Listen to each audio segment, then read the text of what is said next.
สวัสดีครับผมนายพดุงเดชวงศ์หาแก้วนักศึกษาจากสถาบันเทคโนโลยีไทยญี่ปุ่นสาขาเทคโนโลยีสารสนเทศจะมานำเสนอสมาร์ทแอป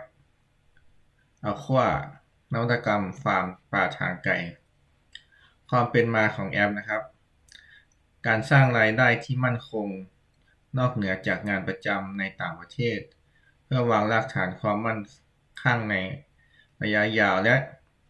เตรียมความพร้อมสำหรับการกลับไปใช้ชีวิตร่วมกับครอบครัวที่ประเทศไทยในอนาคตแม้จะมองเห็นโอกาสในการลงทุนด้าน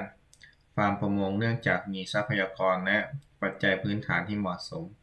แต่กลับต้องเผชิญกับอุปสรรคสำคัญคือการบริหารจัดการฟาร์มจากระยะไกลทำให้ไม่สามารถควบคุมคุณภาพการเลี้ยงการติดตามสถานการณ์หรือแก้ไขปัญหาที่เกิดขึ้นได้อย่างทันท่วงทีด้วยเหตุนี้จึงเกิดแนวคิดในการพัฒนาแอปพลิเคชัน Smart Aqua ขึ้นมาเพื่อเป็นสะพานเชื่อมโยงระหว่างเทคโนโลยีกับการทำฟาร์ม ช่วยให้เจ้าของสามารถติดตามข้อมูลแบบเรียลไทม์และควบคุมสั่งการอุปกรณ์ต่างๆจากระยะไกลรวมถึงสนับสนุนการตัดสินใจในการบริหารจัดการฟาร์มได้อย่างมีประสิทธิภาพ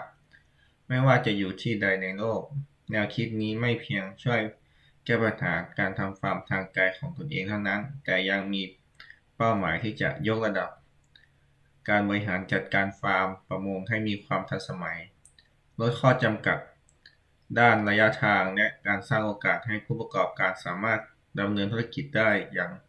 ยั่งยืนและมั่นคงในยุคดิจิทัลความสามารถในการครอบคลุมฟาร์มครบวงจรข้อที่1ครับคุณภาพน้ำสัตว์น้ำมีความอ่อนไหวสูงระบบเซ็นเซอร์จะคอยอัปเดตและแจ้งเตือนประวัติค่าออกซิเจนและสภาพความเป็นกรดเป็นด่างรวมถึงอุณหภูมิของน้ำนะครับทางด้านการเงินและขายปลานะครับควบคุมงบรายรับรายจ่ายที่ผูกกับการขายปลาและสั่งซื้อสินค้าตรวจสอบบัญชีอย่างละเอียดเพื่อวิเคราะห์ยอดเงินหมุนเวียนและคำนวณกำไรสุทธิของฟาร์มทันทีการจัดการคลังติดตามปริมาณสต็อกอาหารปลาและเคมีภัณฑ์พร้อมการแจ้งเตือนทันทีเมื่อสินค้าใกล้หมดสต็อกเพื่อให้สั่งการเติมสินค้าทำงานได้ต่อเนื่องไหลลื่นไม่มีสะดุด